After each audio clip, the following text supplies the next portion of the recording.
Greetings, my fellow YouTubers and everyone out there that's watching. I'm Duel, aka the Big D, Big D's Entertainment Rankings and Reviews, back with a Two-Fer game review with Spider-Man Far From Home not too far away from release. I have just seen my good friend Esley of Entertainment Fanatic Reviews do a review on last year's new Spider-Man game, which, though I don't have a PlayStation 4, but I would love to play that game someday. But that's not what I'm going to be talking about. I'm going to be talking about a couple of games here that I've grown up with for, well, nearly 20 years now. I'm going to be reviewing the original Spider-Man and Spider-Man 2 Enter Electro. Both released on the original PlayStation, the second one being a PlayStation exclusive. The original one was also released on the Sega Dreamcast and Nintendo 64 and PC, I believe. Anyway, I'm going to talk about these games. Now, the first game, which of course both games are published by Activision. The first game here is developed by Neversoft, who also developed some pretty cool titles, most notably the Tony Hawk's Pro Skater series. Also, they developed Gun for PlayStation 2 and Xbox, as well as they were co-developers, I believe, of some of the Guitar Hero games. Now, I've had this for a long time. I love this game. It's very fun. I love the story. Hearing Stan Lee do the narration, which that's even more cool. Now, if you don't know what this game is about, I'll go ahead and give it to you, but if you haven't, well, I'll just go ahead and give it to you anyway, just in case you're curious to know. Okay? Well, Dr. Otto Octavius, you know, Dr. Octopus, well, is showing off a new piece of technology he has created. Peter Parker is in the crowd watching. But soon a mysterious character comes out and takes out the security guards, and it's Spider-Man. And this comes from one of my favorite lines. Peter's like, last time I checked, I was Spider-Man. But Peter couldn't get rid of the crowd to change, and soon he bumps into someone, Eddie Brock, who has just taken some pictures and hopes that J. Jonah Jameson will put his career back on track. But he stayed focused on Spidey once. Well, he thinks he has seen Peter. It looked familiar, as he said. But then he stayed focused and caught Spidey taking Octavius' technology. But he snagged with a web blast. It snags Brock's camera, and now he hears Jameson's voice echoing through him. And soon, Venom's unleashed.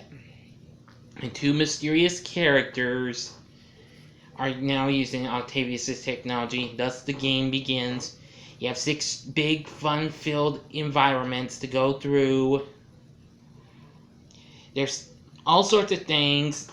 Now, if you lose all your health, it's game over for you, but don't worry, you have unlimited continues. There is a password system. And I kind of use a special code to unlock everything, but you can find some of the stuff on your own if you'd like. I mean, there's comics, which will reveal a cover of a classic Spider-Man comic, which that's really cool.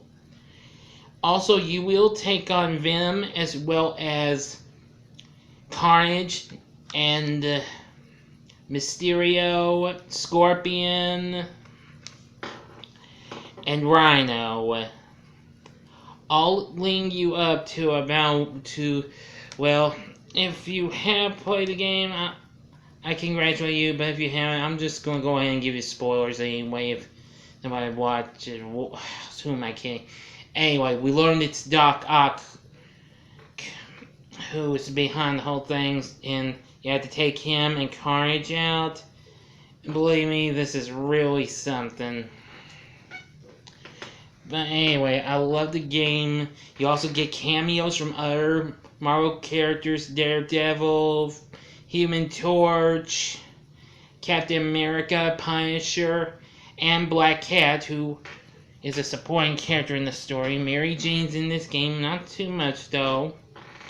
You get info on the characters, you get new costumes, including the symbiote suit.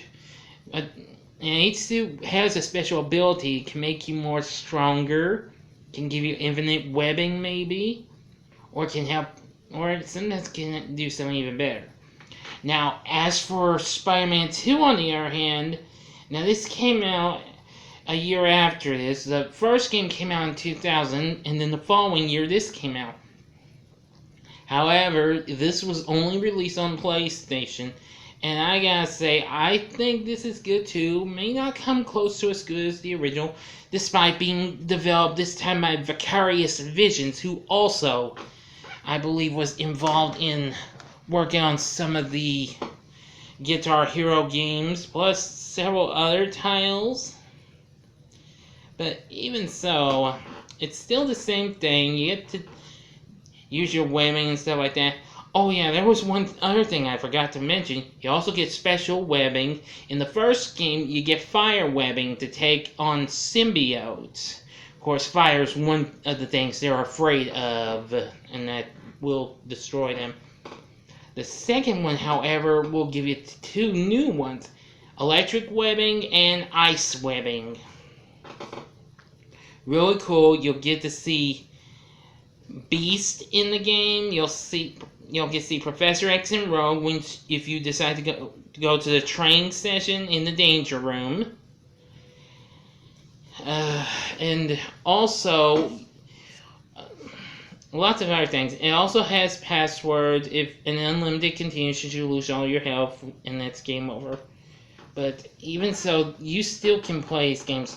There are 4 difficulty settings: Kid Mode, which you would have to press X and X again to do the web sling, but if you're in the other ones, easy, normal, and hard, it's jump and then the R2 button. That's for the PlayStation version. But anyway, but let me get to the story of number 2. Max Dillon, aka Electro, is out and about, and he has stunned out a couple of scientists, one of them being Kurt Connors, alias the Lizard, who you will face in the game.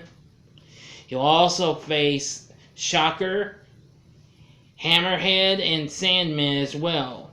He has taken a special kind of armor type piece called a Bionexus device, but he's not able to make it work until he finds the Zeus tier, once he's kidnapped scientist Dr. Watts. Anyway, you do have 2 epic climatic final bits. In the first one, you'll be racing yourself against Monster Ock. Once you being Carnage's symbiote takes on Doc Ock, and thus Monster Ock is born. But once you be an Electro in Spider-Man 2, he gets Zeus's chair, and thus Hyper Electro is born, and it proves to be Spidey's greatest challenge yet.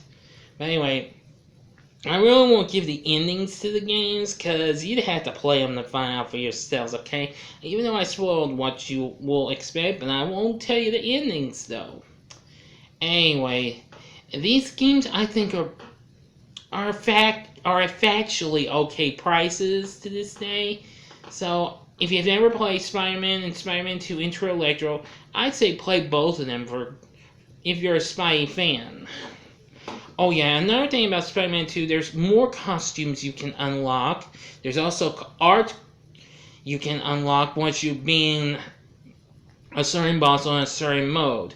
The Kid Mode and Easy Mode art's the same, but you get different kinds if you beat the normal mode, and different kinds if you beat the hard mode. But anyway, if you never played these 2, I would recommend you try them, check them out. You will love them. I know these were some good games before we even got the movie game the next year.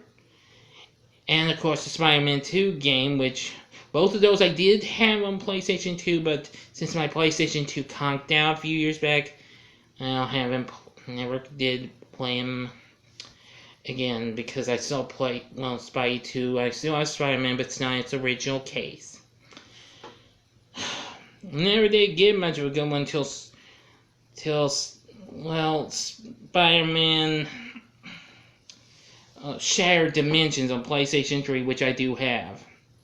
And then we never did have much of a good one until last year's Spider-Man game from Insomniac Games, the same studio that brought us the original Spyro the Dragon trilogy, as well as the Ratchet and Clank series, which I'm a big fan of. I'll be reviewing those games sometime. But that'll do it. What did you think of the Spider-Man games on PlayStation 3? Did you like the first one or the second one? Please feel free to let me know in the comments section. Like and subscribe. Thank you for watching. Until next time, I'm the Big D saying, see ya.